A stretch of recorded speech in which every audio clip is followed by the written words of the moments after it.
publié wuñ ko yow waroo liñ la jox waroo ko mën a exécuter. journal officiel bi. oui journal officiel. mais Serigne tamit ñi demoon def seen ay bail leboon ay banques. mais seen problème là.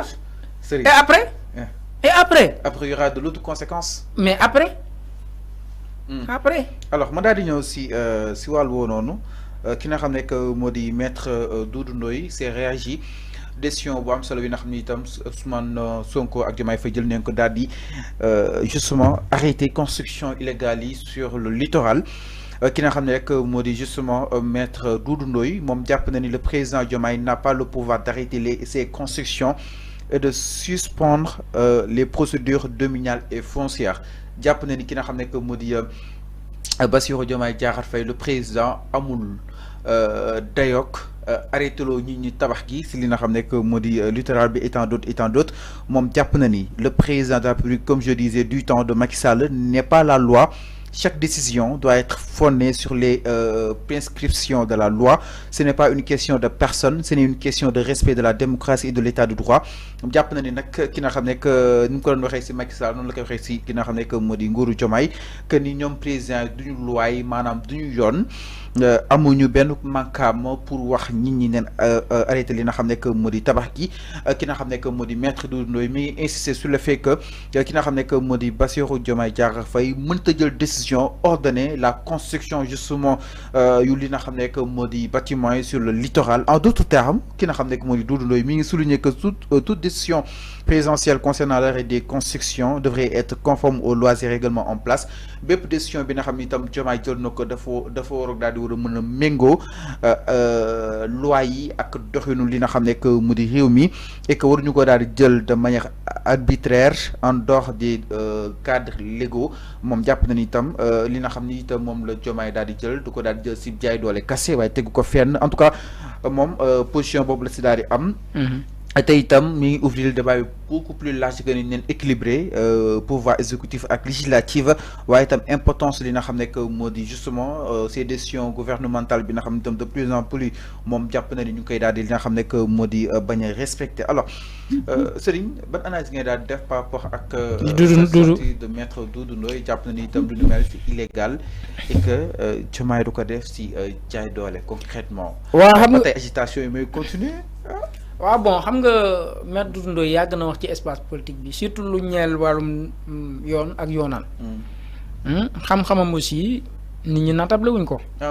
tu moo joxoon Macky Sall espoir ba woon. waaye ci affaire article 36 sax nga nu mu doyee noonu mandat ya waaw ne ko tant que. en tout cas man li ma xam ak sama oui man li ma xam. maanaam bu fekkee y a des occupations anarchiques. wala ay construction yoo xamante ne respecté wul ci foncier bi la loi foncière ak yenn occupation yi kooku DSCOS moom dafay agir dafay intervenir parce que DSCOS brigade la brigade la c'est une gendarmerie bu nga xam dafay agir ci espace foncier bi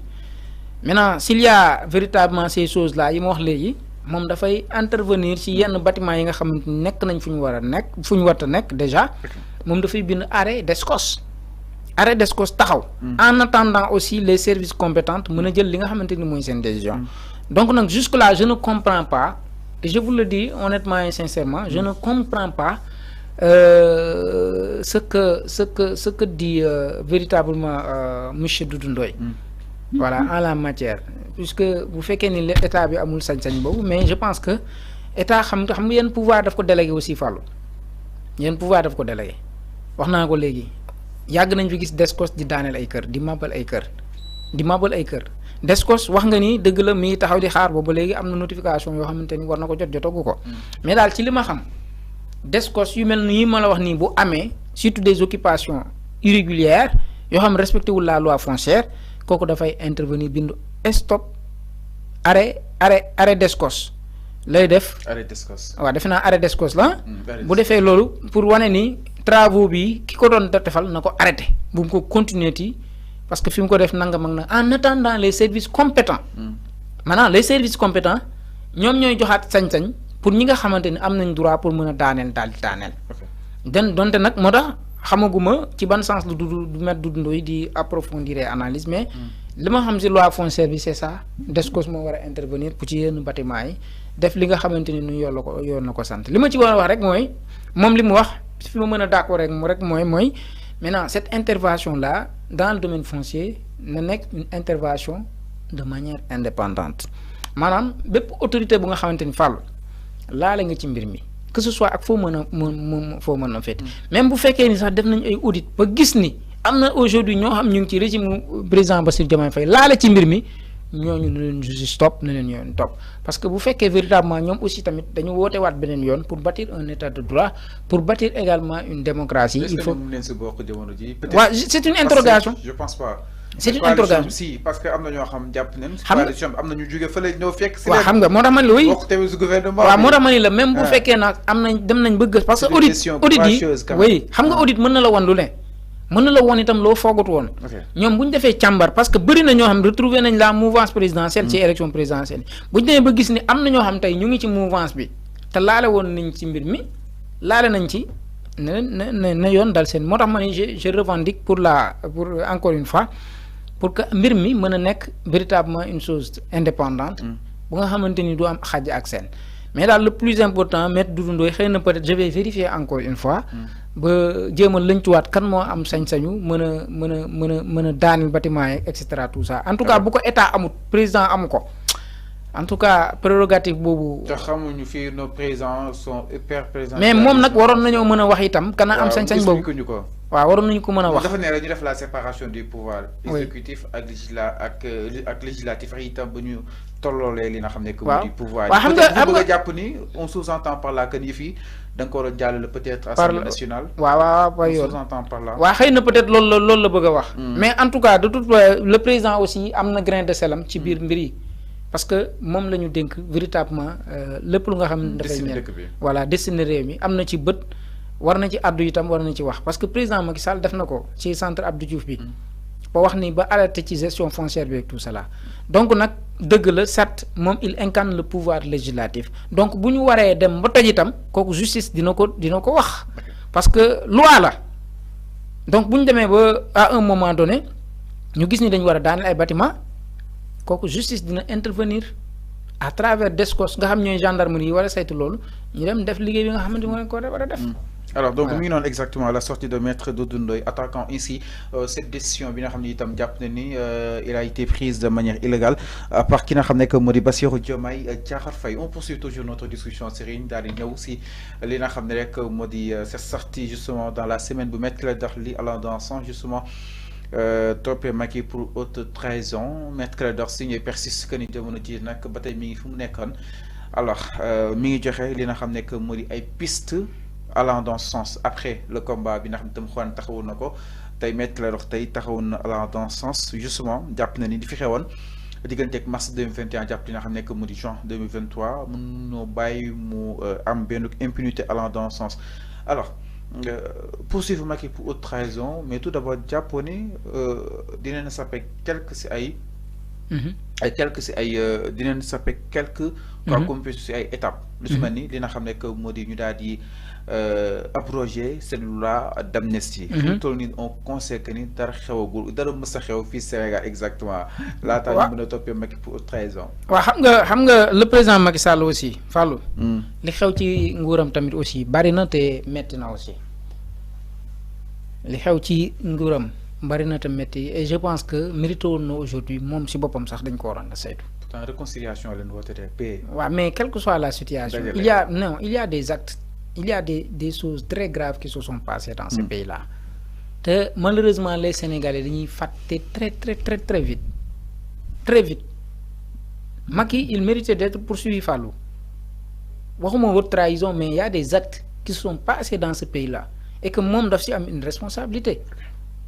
Parce que le fil a xew. Biñuy fat xalé yi fi la xew. Tu as vu? Amna ñoo xam sax ñu bëree biñu leen faatee ba pare fii gisoo ko sax mu def tweet jaale leen te pourtant am na yeneen nation yoo xam bi ñu pertee ay benn nit ñaar nit dafa doon bind di leen jaale lépp fi la xewee nga jëw ñu dénk la nga nekk père de la nation Fallou dëkk bi di jaxasoo nga war a taxaw am si une position véritablement bu nga xamante ni ñëpp dañ ciy gis seen bopp mais dafa mel ni li fi xew daf la neexoon à un moment donné Ousmane Sonko bii nekk premier ministre sénégalais xanaa mu ni à un moment donné des circonstances mënoon na ñàkk bakkanam vi fu mu jaar yëpp ak alkaati yi ak ni ñu ko doon toppee ak di ko bundu xatal kaso bi rek naroon na faa dee tu as vu métti woon trop maintenant nag loolu waruñu xëy nii rek fàtte ko tam Fallou est-ce que comprendre nga waruñu xëy nii rek loolu yëpp ñun taxañ fàtte ko parce que jël nañ nguur suñu objectif benn atteindre nañ maintenant dossier yi nga xamante ni aujourd'hui ci régime Macky Sall kooku président Macky waru woon a xëy nii rek demee nii quand même c'est tellement facile mel ni dara musul xew si réew mi Fallou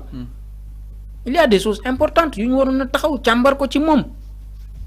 man pour man loolu tamit aussi véritablement lu ñu waroon a xoolaat la. Alors si loolu mais tamit est-ce que dina yomb concrètement Serigne est-ce qu'on aura assez d'éléments si toutefois parce que lu bëri xew na fii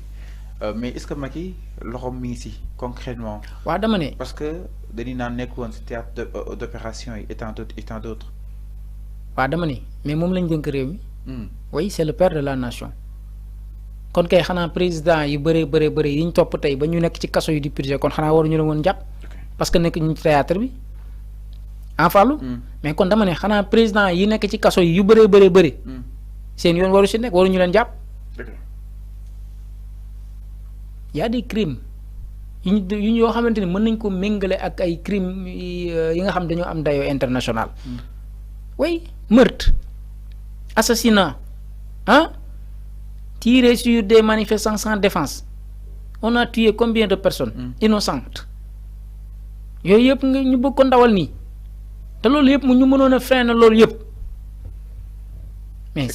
ce qui s'est passé dans ce pays là c'est tellement grave et ça a mérité vraiment que le président de la République soit interpellé sur ça parce que il a une part de responsabilité dans sa femme. Il a une part de responsabilité. Alors, mu nekk lu am solo exactement par rapport à wàllu wu ni mel donc c'est une demande formelle de Maître Clédor Ly allant dans le sens justement de poursuivre le président Macky Sall. Alors donc jaajëfal nañ leen bu baax a baax point de l'actu bu tay bi xam naa ni da lay jaajëfal justement yow la ñuy jaajëfal nga tàggatoo en temps ma liiru